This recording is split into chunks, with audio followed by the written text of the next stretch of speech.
जान चली गई है, इसके बदले में कोई जान देगा? नमस्कार दोस्तों, मैं कमलेश फाइटर हाजिर हूं लेकर के आज चैन एक्सप्रेस की क्राइम एक्सप्रेस में एक ऐसे दबंग की कहानी जिसकी दबंगई ने एक 8 साल की मासूम की जान ले ली।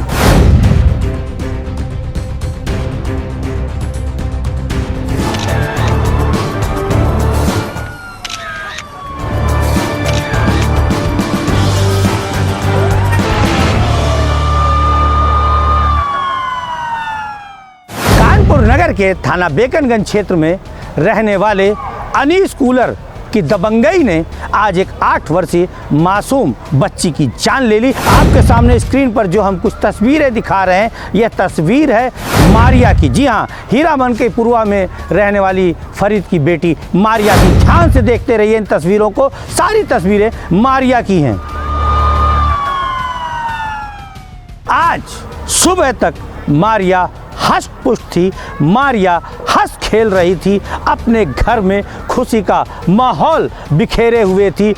हमने जो सुना है, जाना है, यह बच्ची बहुत ही हंसमुख बच्ची थी, लेकिन क्षेत्र के रहने वाले एक अनीस कूलर नाम के दबंग के कारण, दबंग की लापरवाही के कारण आज इस बच्ची की मौत हो गई है। आज आपने जो तस्वीरें अभी तक मारिया की देखी हैं, वो उसके जीवित रहने के समय की हैं। अब हम उस तस्वीर को दिखा रहे हैं। मजबूरी है हमारी उसकी तस्वीर को ब्लर करना, लेकिन आप ब्लर तस्वीर में ही समझ सकते हैं कि मारिया किस प्रकार मृत अवस्था में पड़ी हुई है। आपके सामने ध्यान से देखिए।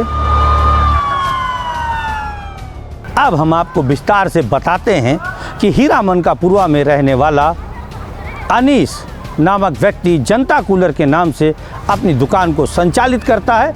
हमें जो जानकारी मिली है, ये बेहद दबंग प्रवृत्ति का है और इसे लोग अनीस कूलर के नाम से बुलाते हैं।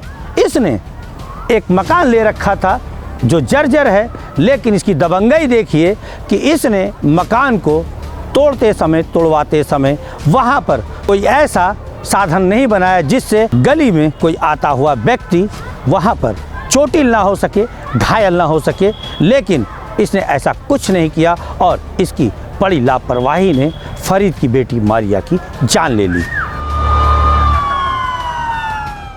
चलिए कुछ तस्वीरें दिखाते हैं हम आपको, स्क्रीन पर ध्यान से देखिए।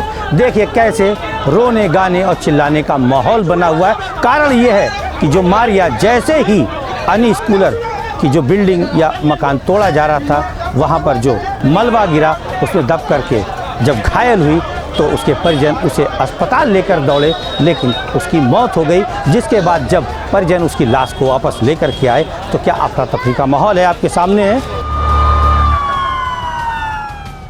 इस मामले में जैसे ही कोतवाल बेकनगंज को सूचना मिली, तत्काल उन्होंने मौके पर पहुंच करके जो उचित हो सकता था वो किया और उसके बाद जो परिजन थे उन्हें सहारा दिया और उन्हें समझाया, बुझाया और उसके बाद जो आवश्यक कार्रवाई थी उसमें अपने पुलिसकर्मियों के साथ लग भी गए। चलिए हम जोड़ते हैं उस जगह से जहां पर ये मलबा गिरा है और मलबे में दब करके मारिया की मौत हुई है। जैसा कि आप देख सकते हैं, बड़ा ही जर्जर मकान था, इसे तोड़ा जा रहा था, लेकिन यहाँ पर जो हमें जानकारी मिली है कि जो संबंधित विभाग हैं उनसे अनुमति तक नहीं ली गई थी, जबकि नियमानुसार नगर निगम से इसकी अनुमति होती है और सारे के सारे प्रबंध करने पड़ते हैं जिस समय मकान को तोड़ा जा रहा होता है। आज इसी बड़ी लापरवाही ने एक मासूम 7 साल की मासूम बच्ची की जान ले ली। आप देख सकते हैं इसी टूट रहे अवैध निर्माण के नीचे आप देख सकते हैं यहीं पर बच्ची की जान गई थी।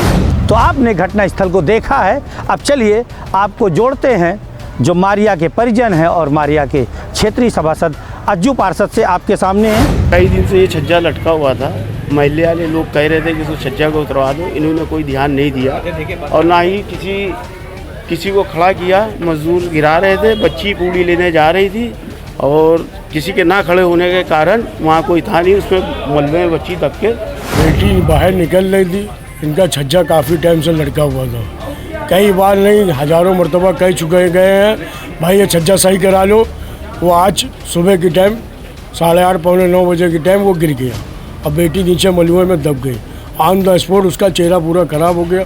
डॉक्टर के वहाँ लेके गए हैं तो डॉक्टर ने जवाब वहीं दे दिया है, उसको लेके आए घर। ये जो है मोहम्मद अनीस नाम है उनका, उनका ये मकान है।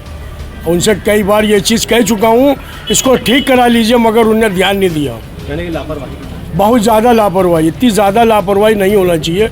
अब जान चली गई है, इसके बदले में कोई जान देगा? चलिए अब आपको जोड़ते हैं पुलिस अधिकारी से कि पुलिस अधिकारी ने क्या कुछ इस मामले में कहा है। थाना बेकनगंज के अंतर्गत हीरामनपुरवा मोहल्ला है, जिसमें एक व्यक्ति अपने जर्जर मकान को गिरा रहे थे। रास्ते से एक बच्ची जा रही थी, एक छज्जा गिर जाने से बच्ची के ऊपर छज्जा गिर गया था।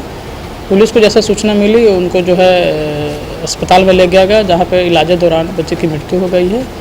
उनके परिजनों के द्वारा अभी तक कोई तहरीर नहीं दी गई है। उनके परिजनों के द्वारा जो तहरीर दी जाएगी उसके आधार पर सुसंगत धारा मुकदमा पंजीकृत किया जाएगा और इसमें अग्रिम विधि कार्रवाई सुनिश्चित कराई जाएगी। मौके पे किसी प्रकार की कोई लॉ एंड ऑर्डर की कोई समस्या नहीं है। हाँ, अगर उनके पिता के द्वारा अगर जो तहरीर दी जाती है, तहरीर में जो बातें लिखी जाती है, उसके आधार पर हम इसमें मुकदमा पंजीकृत करेंगे और उसके आधार पर अग्रिम विधि कार्रवाई हम इसमें सुनिश्चित कराएंगे। हमें मिली जानकारी के अनुसार जब तक हम खबर को तैयार कर रहे थे तब तक आरोपी अनीस कूलर के खिलाफ मुकदमा दर्ज नहीं किया गया था और हमें तो यहाँ तक जानकारी मिली है कि अनीस कूलर जो दबंग प्रवृत्ति का है वो मारिया के परिजनों को समझा बुझाकर उन्हें रुपए का लोभ दे करके उनसे समझौते के मामले का प्रयास कर रहा था। फिलहाल लेते हैं विदा, मिलेंगे फिर किसी अन्य बड़ी खबर पर, तब तक के लिए नमस्कार।